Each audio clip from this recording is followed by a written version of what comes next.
जी हाँ, नमस्कार दोस्तों, ज्ञान अकेडमी पे आपका स्वागत है।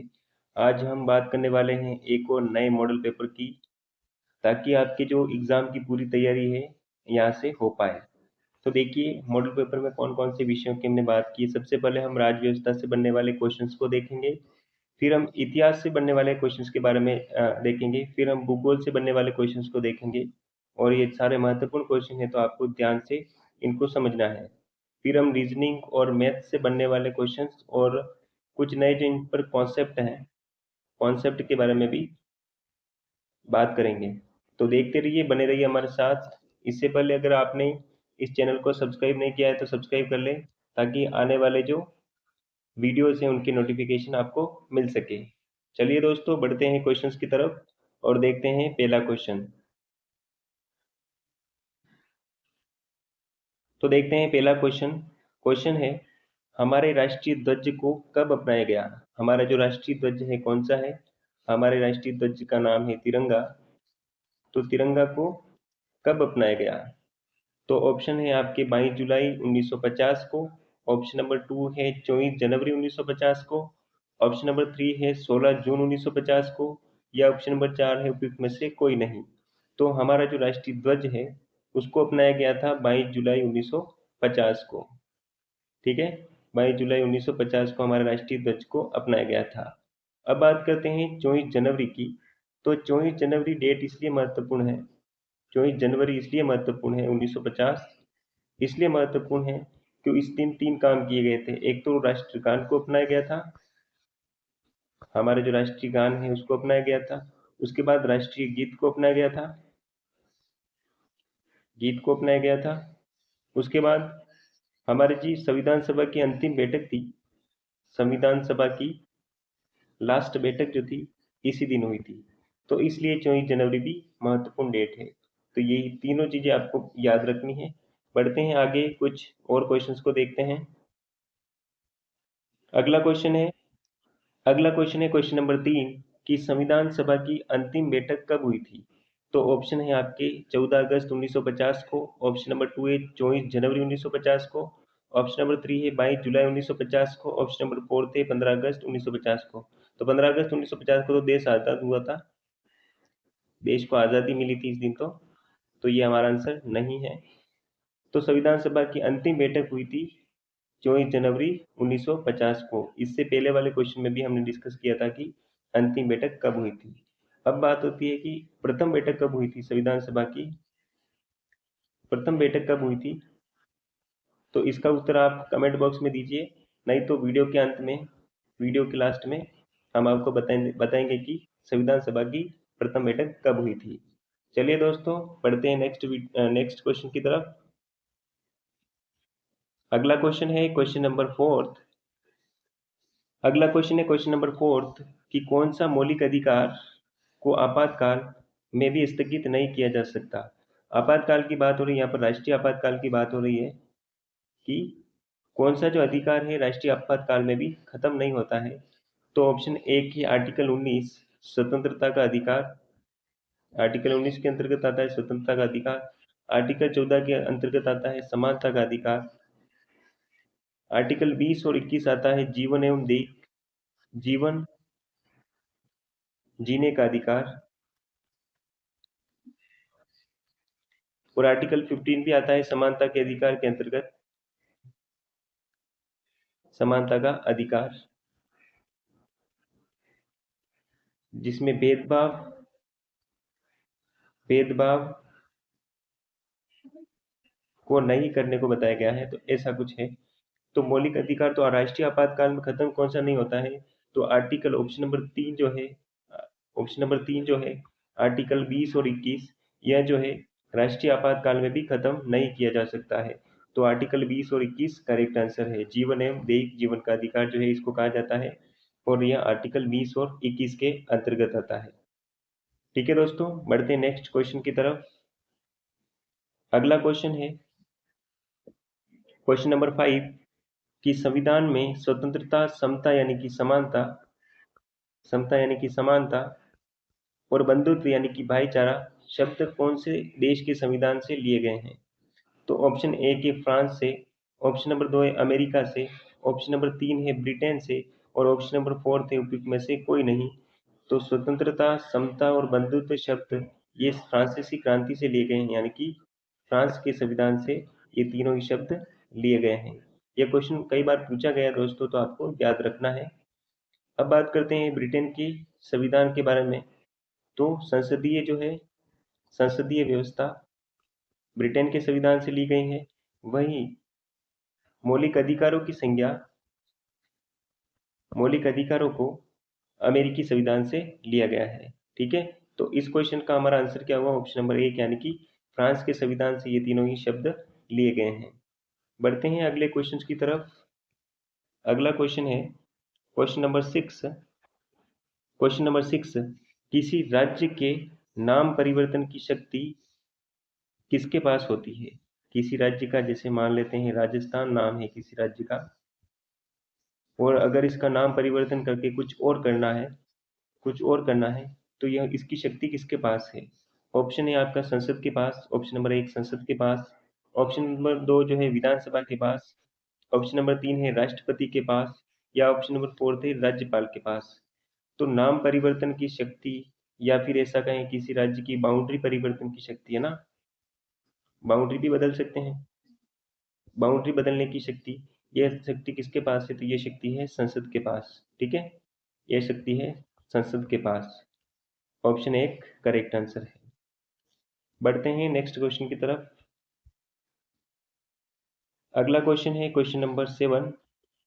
क्वेश्चन नंबर 7 कि भारतीय संविधान में मौलिक कर्तव्य का प्रावधान किस संविधान संशोधन के माध्यम से जोड़ा गया? यानी कि कौन सा संविधान संशोधन करने के बाद मौलिक कर्तव्य का ये जो है कंसेप्ट हमारे संविधान में जोड़ा गया? आपको बता दें कि जब संविधान बना था, जब संविधान बना था तो तब बना था, तब मौलिक कर्तव्य की व्याख्या संविधान में नहीं थी, है ना, कर्तव्य की व्याख्या संविधान में नहीं थी। इसको जो है बाद में एक संविधान संशोधन के माध्यम से जोड़ा गया था। तो ऑप्शन देखते हैं। ऑप्शन ए कि 42वां संविधान संशोधन, ऑप्शन नंबर 2 है 44वां संविधान संशोधन, ऑप्शन नंबर 3 है फर्स्ट संविधान संशोधन, और ऑप्शन नंबर 4 थे उपयुक्त में से कोई नहीं। तो ऑप्शन करेक्ट आंसर है ऑप्शन नंबर ए, यानी कि 42वें संविधान संशोधन के द्वारा 42 कॉन्स्टिट्यूशन अमेंडमेंट 1976 द्वारा जो है मौलिक कर्तव्य को भारतीय संविधान में शामिल किया गया। और कहाँ पर इनको जगह मिली? तो 51 ए, यानी कि आर्टिकल 51 ए के अधीन इनको जो है जगह मिली है। ऑप्शन नंबर 1 करेक्ट आंसर है। बढ़ते हैं अगले क्वेश्चंस की तरफ और कुछ नए अच्छे क्वेश्चंस को देखते हैं। अगला क्वेश्चन है क्वेश्चन नंबर 8। हाँ, तो जो क्वेश्चन है कि 6 से 14 वर्ष के बच्चों को शिक्षा का अधिकार है ना, 6 से 14 वर्ष के बच्चों को अनिवार्य रूप से शिक्षा देनी चाहिए। यह क्या है? या मतलब यह क्या है? या तो मौलिक अधिकार है, या फिर राज्य के नीति निर्देशक तत्व के अधीन है, या फिर मौलिक कर्तव्य है, या ये सारे चीज़ों में इसको रखा गया है। तो इसका उत्तर है उपयुक्त सभी, यानी कि 6 से 14 वर्ष के बच्चों को अनिवार्य रूप से शिक्षा देनी चाहिए। यह एक मौलिक कर्तव्य भी है। आर्टिकल कौन सा? तो आर्टिकल 21 ए। राज्य का नीति निर्देशक तत्व भी है, यानी कि आर्टिकल 36, और जो है मौलिक कर्तव्य भी है, यानी कि 51 ए के अंतर्गत भी इसको जगह मिली हुई है, यानी कि उपयुक्त सभी इसका करेक्ट आंसर होगा। बढ़ते हैं अगले क्वेश्चन की तरफ। इस तरह से आपको क्वेश्चन को समझना है और फिर उसका उत्तर देना है।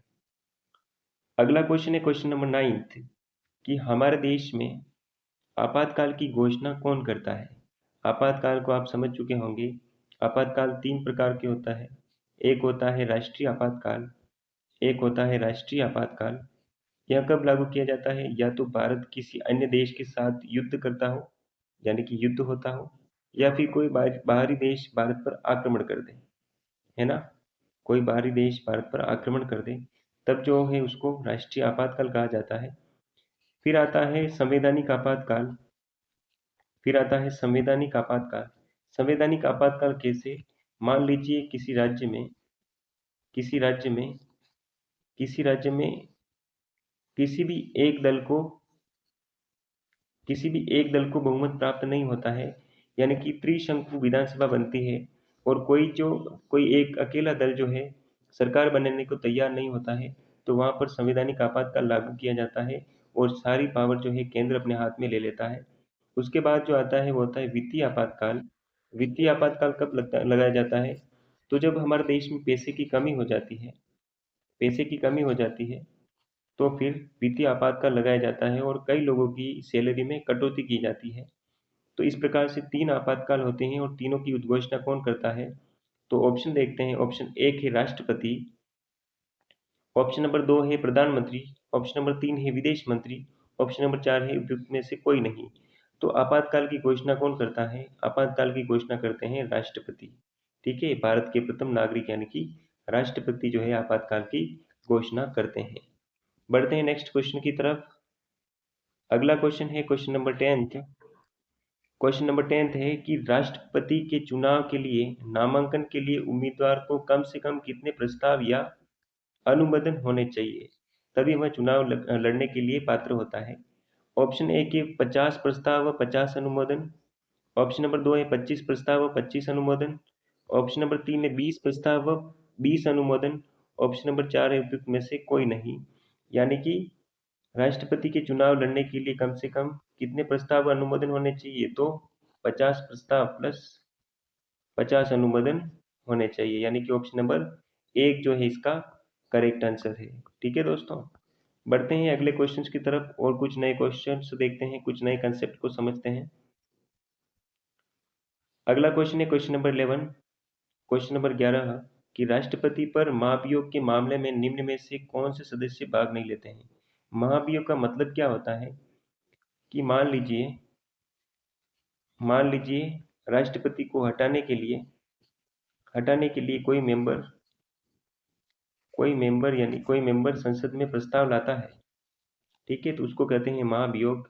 महाभियोग के मामले में फिर क्या होता है कि सब जो मेंबर होते हैं इस पर वोटिंग करते हैं, यानी कि मत देते हैं। तो मत देने के मामले में 2/3 2/3 संसद के 2/3 के बराबर अगर मत मिल जाते हैं उनके हटाने के लिए, यानी कि संसद के 2/3 के बराबर मत अगर उनको हटाने के पक्ष में हो जाते हैं, तो फिर राष्ट्रपति को हटा दिया जाता है। तो राष्ट्रपति पर महाभियोग के मामले में निम्न में से कौन से सदस्य भाग नहीं लेते? जो ये मतदान होता है, तो मतदान में कौन से मेंबर भाग नहीं लेते हैं वो हमें बताना है। ऑप्शन 1 है लोकसभा के निर्वाचित सदस्य, ऑप्शन नंबर 2 है लोकसभा के मनोनीत सदस्य, ऑप्शन नंबर 3 राज्यसभा के निर्वाचित सदस्य, ऑप्शन नंबर 4 है विधानसभा के सदस्य। तो विधानसभा के जो सदस्य होते हैं वो राष्ट्रपति के चुनाव में तो भाग लेते हैं। जब इनका चुनाव होता है तब निर्वाचित सदस्य तो भाग लेते हैं, लेकिन जब इनको हटाया जाता है तो ये सदस्य इसमें भाग नहीं लेते हैं, यानी कि ऑप्शन नंबर 4 जो है वो करेक्ट आंसर है। बढ़ते हैं अगले क्वेश्चन की तरफ।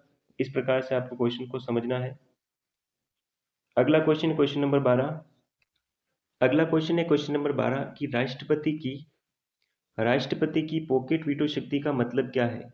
राष्ट्रपति के पास 3 प्रकार की वीटो पावर होती है। एक होती है आत्यांतिक वीटो, एक होती है आत्यांतिक वीटो, दूसरी होती है निलंबनकारी वीटो, एक होती है पॉकेट वीटो। तो पॉकेट वीटो का मतलब क्या है वो हमें बताना है। ऑप्शन ए के किसी विधेयक को स्वीकृति देना, ऑप्शन नंबर 2 है किसी विधेयक को पुनः संसद में भेजना, ऑप्शन नंबर 3 है किसी विधेयक को ना तो स्वीकृति देना, न अस्वीकार करना और न ही पुनः संसद में भेजना, और ऑप्शन नंबर 4 थे उपयुक्त में से कोई नहीं। तो पॉकेट वीटो का मतलब होता है कि किसी विधेयक को ना तो स्वीकृति देना, न अस्वीकार करना और न ही संसद में पुनः विचार के लिए भेजना, यानी कि ऑप्शन नंबर 3 जो है वो करेक्ट आंसर है।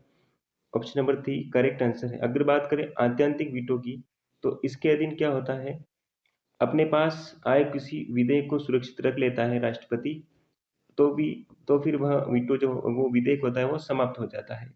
निलंबनकारी वीटो के अंतर्गत राष्ट्रपति जो होता है किसी विधेयक को पुनः संसद में विचार के लिए भेज देता है, और पॉकेट वीटो के अंतर्गत वह विचार के लिए पुनः नहीं भेजता है, यानी कि ऑप्शन नंबर 3 करेक्ट आंसर है। बढ़ते हैं अगले क्वेश्चन की तरफ। अगला क्वेश्चन है क्वेश्चन नंबर 13। अब बात करते हैं कि राष्ट्रपति के पास कुछ क्षमादान की शक्ति होती है। मतलब ये कि अगर किसी न्यायपालिका ने किसी व्यक्ति को सजा दी है तो उसको परिवर्तन करने का काम राष्ट्रपति के पास है, यानी कि शक्ति राष्ट्रपति के पास है। तो राष्ट्रपति की क्षमादान शक्ति में क्वेश्चन है हमारा कि राष्ट्रपति की क्षमादान शक्ति में परिहार से क्या मतलब है। तो पहले तो देखते हैं कि भारत के जो राष्ट्रपति हैं उनको कौन कौन सी क्षमादान की शक्ति है। पहली शक्ति है वो है क्षमा, उसको कहा जाता है क्षमा। इसके अधीन क्या किया जाता है कि किसी व्यक्ति को कोई भी सजा मिली हो तो उसको पूर्ण रूप से खत्म कर दिया जाता है, राष्ट्रपति उसको खत्म कर देते हैं। उसके बाद आता है लघुकरण। लघुकरण का मतलब होता है कि सजा को कम, जैसे कि कठोर, किसी को कठोर सजा मिली है, यानी कि किसी को फांसी की सजा मिली है तो उसको उम्र कैद की सजा में बदलने का प्रावधान, मतलब शक्ति किसके पास है, तो वो राष्ट्रपति के पास है ना। किसी को फांसी मिली है उसको उम्र कैद में बदल सकते हैं। अब बात होती है परिहार का मतलब क्या होता है। तो परिहार का मतलब होता है कि परिहार का मतलब होता है सजा की प्रकृति में तो परिवर्तन नहीं किया जाता है, लेकिन उस सजा को थोड़ा कम कर दिया जाता है, तो उसको कहा जाता है परिहार। तो ऑप्शन देखिए, ऑप्शन ए के सजा को पूर्ण रूप से रोकना, ये तो क्षमादान है, ये नहीं। ऑप्शन नंबर 2 सजा की प्रकृति पर अवधि कम कर देना, तो ये जो है ऑप्शन नंबर 2 करेक्ट है, प्रकृति पर अवधि कम कर देना। Question option number 2 correct answer है। ऑप्शन नंबर 3 अस्थायी रोक, यह नहीं है। ऑप्शन नंबर 4 ये भी नहीं है, यानी कि ऑप्शन नंबर 2 जो है हमारा करेक्ट आंसर है। बढ़ते हैं अगले क्वेश्चंस की तरफ। अगला क्वेश्चन है हिस्ट्री। अगला क्वेश्चन है हिस्ट्री से रिलेटेड कि सिंधु घाटी सभ्यता का सबसे प्राचीन नगर कौन सा है, सबसे प्राचीन पुराना नगर कौन सा है। तो ऑप्शन ए के भीमराणा, ऑप्शन नंबर 2 है हड़प्पा, ऑप्शन नंबर 3 है मोहनजोदड़ो, ऑप्शन नंबर 4 है कालीबंगा। तो सबसे प्राचीन नगर जो है वो कौन सा मिला है, वो मिला है भीमराणा। भीमराणा को सबसे प्राचीन नगर कहा जाता है। अगर बात होगी प्रथम खोजा गया स्थल कौन सा है, ठीक है, जो इतिहासकारों ने खोजे हैं, ठीक है, पुरातत्व वेदाओं ने, तो प्रथम स्थल कौन सा खोजा गया था, तो वो है हड़प्पा, वो है हड़प्पा। लेकिन सबसे पुराना नगर मिला है वो कौन सा है, वो है भीमराणा। ये दोनों चीज अलग है, आपको याद रखनी है दोनों को। बढ़ते हैं अगले क्वेश्चन की तरफ। अगला क्वेश्चन है सिंधु घाटी सभ्यता का सबसे पश्चिम स्थल कौन सा है। सिंधु घाटी सभ्यता का सबसे पश्चिम स्थल कौन सा है, वो हमें फाइंड करना है कि पश्चिम स्थल कौन सा है। तो चलिए दोस्तों समझते हैं कि सबसे पश्चिम स्थल कौन सा है। पहले देखते हैं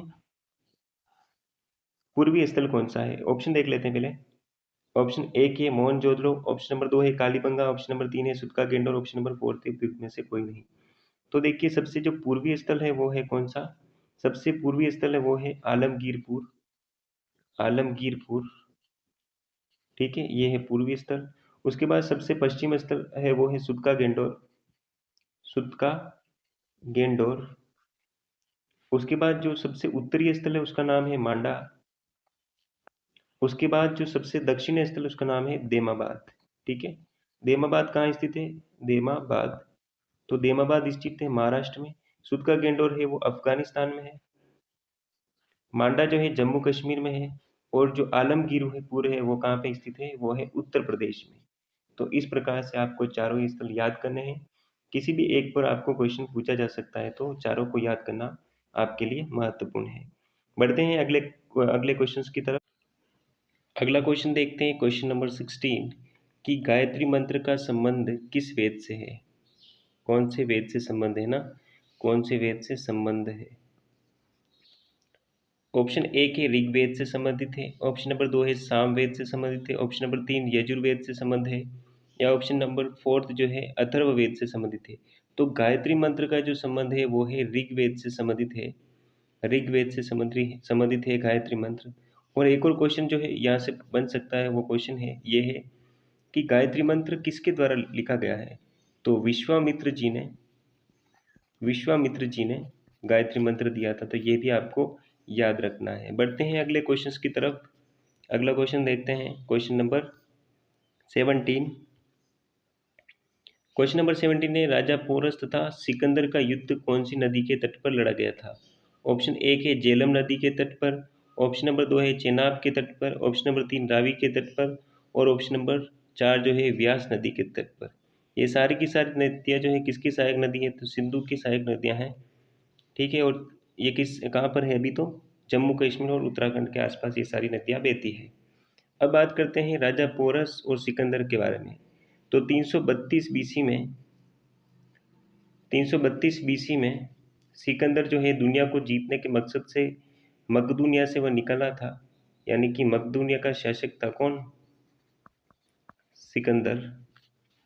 और जब वह भारत की सीमा पर पहुंचा, जब भारत की सीमा पर पहुंचा तो उसका जो सामना हुआ था वो हुआ था राजा पोरस से। राजा पोरस से उसका सामना हुआ था, और दोनों के बीच में झेलम नदी के तट पर झेलम के तट पर भारी युद्ध हुआ था जिसमें राजा पोरस की हार हुई थी। ठीक है, और सिकंदर यहाँ पे जीता था, लेकिन इसके बाद सिकंदर आगे नहीं बढ़ा, क्योंकि आगे जो है मगध एक बड़ा साम्राज्य था, और उस समय जो है गणानंद उस समय साम्राज्य पर अधिकार किए हुए था। इस कारण से गणानंद से डर कर जो है राजा सिकंदर जो है आगे नहीं बढ़ा। ठीक है, तो दोनों के बीच में लड़ाई कहाँ पे हुई थी, तो झेलम नदी के तट पर लड़ाई हुई थी, और राजा पोरस उसमें हार हुई थी। ठीक है, राजा पोरस की। बढ़ते हैं अगले क्वेश्चन को देखते हैं। अगला क्वेश्चन है क्वेश्चन नंबर 18 कि जैन धर्म की प्रथम संगति कहाँ हुई। ऑप्शन ए के पाटलिपुत्र में, ऑप्शन नंबर 2 है वल्लभी में, ऑप्शन नंबर 3 है कन्नौज में, ऑप्शन नंबर 4 है वैशाली में। तो जैन धर्म की जो है दो सभाएं हुई थी या दो संगति हुई थी। फर्स्ट जो हुई थी वो हुई थी पाटलिपुत्र में, फर्स्ट जो हुई थी वो हुई थी पाटलिपुत्र में, और सेकंड जो हुई थी वो हुई थी वल्लभी में। ठीक है, वो सेकंड जो हुई थी वल्लभी में। लेकिन फर्स्ट जो पाटलिपुत्र में जो संगति हुई इसकी अध्यक्षता की थी स्थूलभद्र ने। तो ये सारी चीज़ें आपको याद रखनी है। तो हमारे क्वेश्चन का आंसर हुआ पाटलिपुत्र, यानी कि ऑप्शन नंबर 1 करेक्ट है। पढ़ते हैं अगले क्वेश्चन की तरफ। अगला क्वेश्चन देखते हैं क्वेश्चन नंबर 19 कि बौद्धों का केंद्र बिंदु कहाँ था। ऑप्शन ए के नालंदा, ऑप्शन नंबर 2 है पाटलिपुत्र, ऑप्शन नंबर 3 है वैशाली, ऑप्शन नंबर 4 है राजगृह। तो बौद्धों का जो केंद्र बिंदु था वो था नालंदा। डायरेक्ट ये क्वेश्चन का एग्जाम में पूछा गया है। ठीक है, बच्चे जो होते हैं कंफ्यूज होते हैं इसमें, तो आपको ध्यान रखना है कि नालंदा में जो है बौद्धों का प्रमुख केंद्र बिंदु था। बढ़ते हैं अगले क्वेश्चन की तरफ। अगला क्वेश्चन है क्वेश्चन नंबर 20।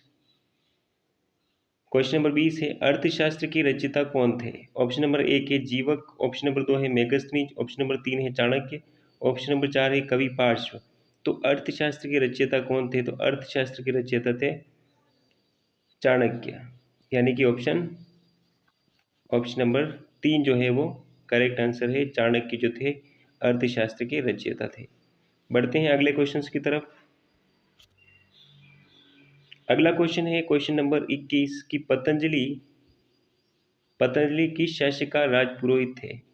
किस शासक के राज दरबारी थे या राजपुरोहित थे, ये क्वेश्चन कई एग्जाम में पूछा गया है डायरेक्ट। ऑप्शन नंबर 1 है अशोक के, ऑप्शन नंबर 2 है चंद्रगुप्त के, ऑप्शन नंबर 3 है हर्षवर्धन के, ऑप्शन नंबर 4 थे पुष्यमित्र शुंग के।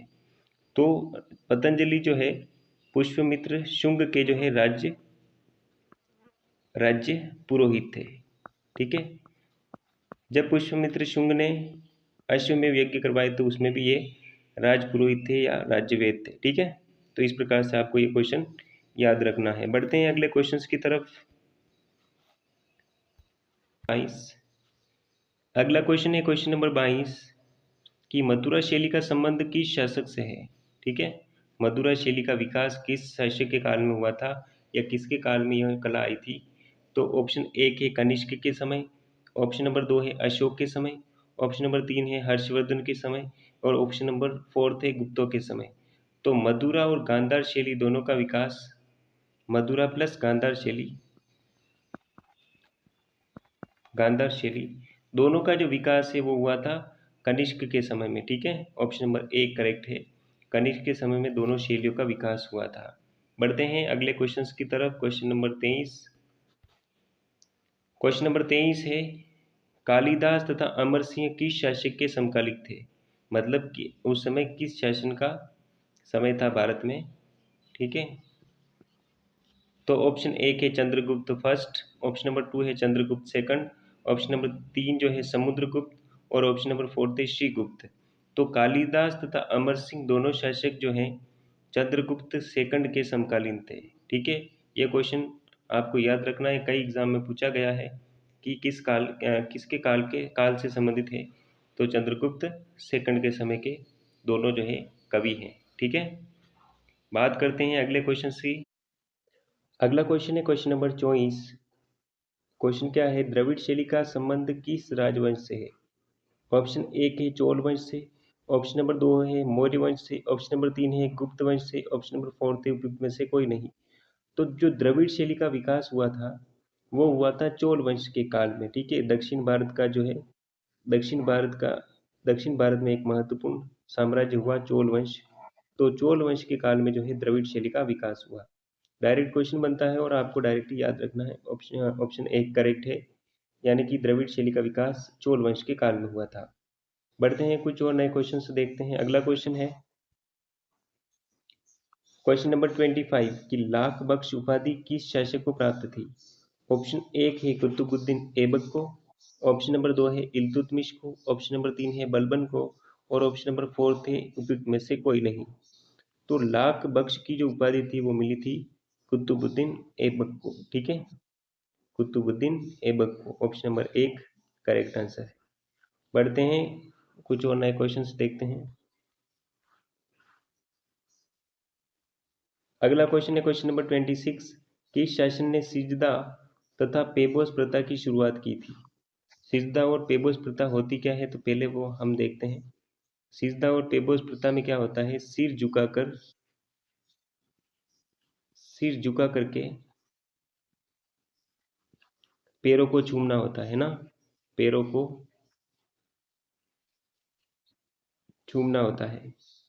तो ये प्रथा, इसकी शुरुआत किसने की थी?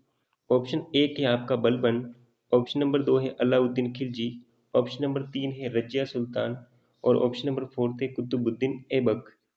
तो सिद्धार्थ पेबर्स प्रथा की शुरुआत किसने की थी, तो वो शुरुआत की थी बलबन ने, यानी कि ऑप्शन नंबर एक जो है हमारा करेक्ट आंसर है, ऑप्शन नंबर एक। बढ़ते हैं अगले क्वेश्चंस की तरफ। अगला क्वेश्चन देखते हैं दोस्तों। अगला क्वेश्चन है रीजनिंग के क्वेश्चन आ गए हैं अब, तो रीजनिंग का क्वेश्चन देखते हैं। 5, 10, 15 और डैश डैश, मतलब कि यहाँ कौन सी संख्या आएगी, अगली संख्या कौन सी होगी, तो वो हमें निकालना है। तो देखिए कैसे निकालेंगे। जब 5 से 10 तक पहुँचे तो हमने 5 ऐड किया इसमें, 10 से 15 तक पहुँचे तो फिर से 5 ऐड किया, अब 15 से 20 तक पहुँचेंगे तो फिर से हम 5 ऐड करेंगे, यानी कि अगली संख्या कौन सी होगी, 20, यानी कि ऑप्शन नंबर एक जो है हमारा करेक्ट आंसर है। चलिए दोस्तों अगला क्वेश्चन देखते हैं। अगला क्वेश्चन है क्वेश्चन नंबर 28। अगला क्वेश्चन है क्वेश्चन नंबर 28। 1, 4, 6, 16, 24 और 36 कौन सी संख्या बेमेल है? मतलब कि इस हिसाब से कुछ संख्या लिखी हुई है और मतलब कौन सी संख्या बेमेल है, जो इसके साथ मेल नहीं खाती है। तो देखिए अगर मैं एक का इक्स्वार करूं, जब हम एक का इक्स्वार करते हैं तो आता है एक, जब हम दो का इक्स्वार करते हैं तो आता है चार, जब हम तीन का इक्स्वार करते हैं तो आता है नौ, उसी प्रकार से अगर हम चार का इक्स्वार करते हैं तो आता है 16, जब पाँच का इक्स्वार करते हैं तो आता है 25, छः का इक्स्वार करेंगे तो आएगा 36, लेकिन यहाँ पर 25 नहीं होकर के कितना है 24, यानी कि बेमेल संख्या कौन सी है, वो है 24, यानी कि ऑप्शन नंबर टू जो है हमारा करेक्ट आंसर है। बढ़ते हैं कुछ और नए क्वेश्चंस को देखते हैं। अगला क्वेश्चन है जिसमें हमें कैलेंडर के बारे में बताना है कि कौन सा वार होगा। तो देखिए 29 क्वेश्चन, 2 फरवरी 2004 को मंगलवार है, तो 3 जून 2004 को कौन सा वार होगा? ये हमें बताना है कि 3 जून को 2004 को कौन सा वार होगा। पहले तो आपको ये पता पड़ना चाहिए कि 2004 है, और 2004 जो है 4 से पूरा पूरा भाग होता है, यानी कि इसमें पूरे साल में 265 की जगह कितने दिन होंगे, तो 366 दिन होंगे। ठीक है, अब बात करते हैं मतलब कि फरवरी जो है 29 दिन का फरवरी होगा। अब देखते हैं विषम दिन हम निकालेंगे, उसके बाद हम बताएंगे कि कौन सा वार होगा।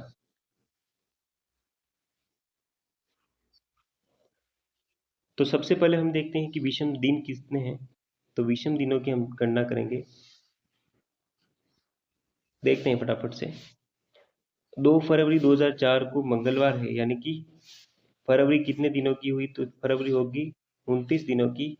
उसमें से 2 दिन चले गए तो अब 3 बचते हैं हमारे पास 27 यानी कि 27।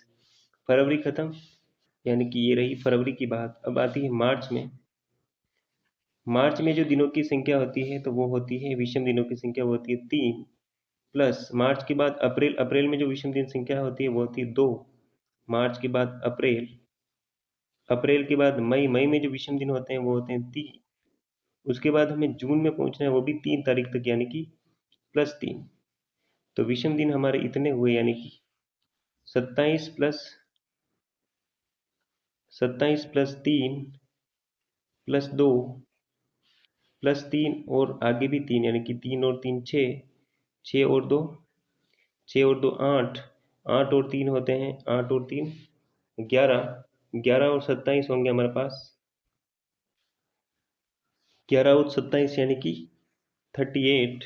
11 और 27 कितने होते हैं 38। और जब 38 में आप 7 का भाग देंगे तो आपके पास आएंगे विषम दिनों की संख्या, यहाँ से होगी 3। यानी कि मंगलवार के बाद हमें 3 दिन चलना है। मंगलवार के बाद बुधवार, फिर गुरुवार, फिर शुक्रवार, यानी कि जो हमारा जो उत्तर होगा वो कितना होगा शुक्रवार। शुक्रवार क्योंकि ऑप्शन में नहीं है तो ऑप्शन नंबर 4 जो होगा वो हमारा करेक्ट आंसर होगा, यानी कि उपयुक्त में से कोई नहीं। तो इस प्रकार से आपको कैलेंडर को ज्ञात करना है विषम दिन निकाल के। बढ़ते हैं अगले क्वेश्चंस को देखते हैं। अगला क्वेश्चन है क्वेश्चन नंबर 30 कि जिस तरह 34 का संबंध 12 से है, इसी तरह 59 का संबंध किससे है। तो देखिए 34 से 12 किससे बना, तो अगर मैं 3 और 4 का गुणा करूं तो मेरे पास बन जाते हैं 12। उसी प्रकार हमें यहाँ पर भी 5 और 9 का गुणा करवा देना है, वो हमारा आंसर होगा। 5 और 9 का गुणा कितना होता है, तो 45, और 45 ऑप्शन में कहाँ है, तो ऑप्शन नंबर 1 में है 45, यानी कि ऑप्शन 1 हमारा करेक्ट आंसर है। बढ़ते हैं कुछ और नए क्वेश्चंस देखते हैं। अगला क्वेश्चन है क्वेश्चन नंबर 31। क्वेश्चन है कि आज वरुण का जन्मदिन है, आज से 1 वर्ष बाद वह 12 वर्ष पूर्व से 2 गुना हो जाएगा। अभी वरुण वरुण की आयु कितनी है वो हमें निकालनी है। तो मान लेते हैं आज वरुण की आयु या अभी वरुण की आयु, वर्तमान आयु कितनी है, मान लेते हैं वर्तमान आयु वरुण की कितनी है, वो है x वर्ष। ठीक है, 1 वर्ष बाद उसकी आयु कितनी हो जाएगी, तो 1 वर्ष बाद में उसकी आयु हो जाएगी x प्लस 1 वर्ष। ठीक है, 12 वर्ष पूर्व उसकी आयु कितनी थी, तो 12 वर्ष में पूर्व उसकी आयु थी, भाई 12 कम हो जाएंगे, यानी कि x माइनस 12 वर्ष, ये उसकी 12 वर्ष पहले आयु थी। अब देखते हैं कि हमारा समीकरण क्या बना। तो 1 वर्ष बाद यानी कि x प्लस 1 वर्ष बाद वह 12 वर्ष पूर्व से दुगुना हो जाएगा, यानी कि 12 वर्ष पूर्व कितनी थी, x माइनस 12, x माइनस 12 से दुगुना, यानी कि इंटू 2 हो जाएगा। अब इस समीकरण को जब हम सोल्व करेंगे तो हमारे पास आंसर होगा, तो इसको हम सोल्व कर लेते हैं। तो x प्लस 1 बराबर 2 का गुणा x से करेंगे तो 2x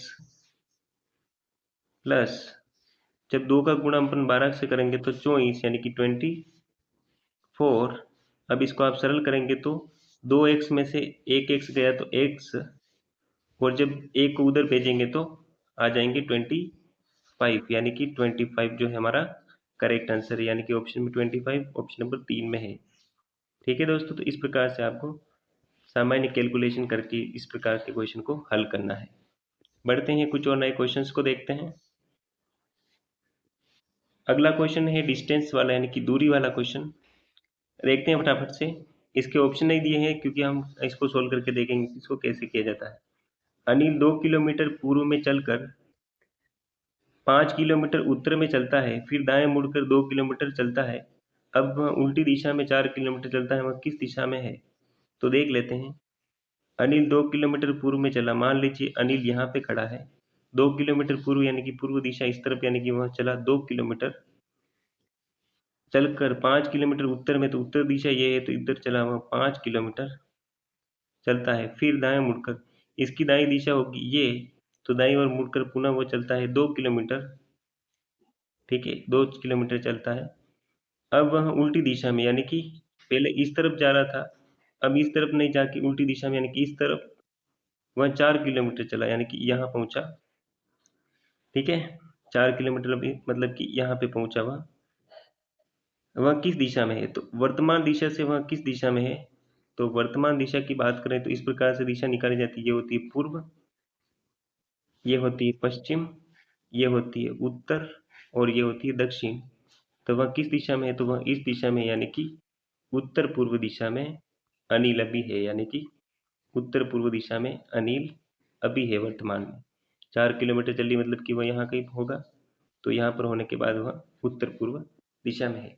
तो इस प्रकार से क्वेश्चंस को हल किया जाता है। बढ़ते हैं नेक्स्ट क्वेश्चन की तरफ। अगला क्वेश्चन है क्वेश्चन नंबर 33। भारत में सबसे ज़्यादा प्रचलित खेल कौन सा है। ठीक है, सबसे ज़्यादा प्रचलित खेल कौन सा है। सबसे ज़्यादा प्रचलित खेल की बात करें, option 1 cricket, option number 2 football, option number 3 hockey और ऑप्शन नंबर 4 है बास्केटबॉल। तो सबसे ज़्यादा प्रचलित खेल कौन सा है, तो सबसे ज़्यादा प्रचलित खेल है क्रिकेट। ठीक है दोस्तों, तो इस प्रकार से सारे क्वेश्चंस को हमने हल किया है। मिलते हैं नेक्स्ट वीडियो में कुछ और नए क्वेश्चंस के साथ। तब तक के लिए धन्यवाद।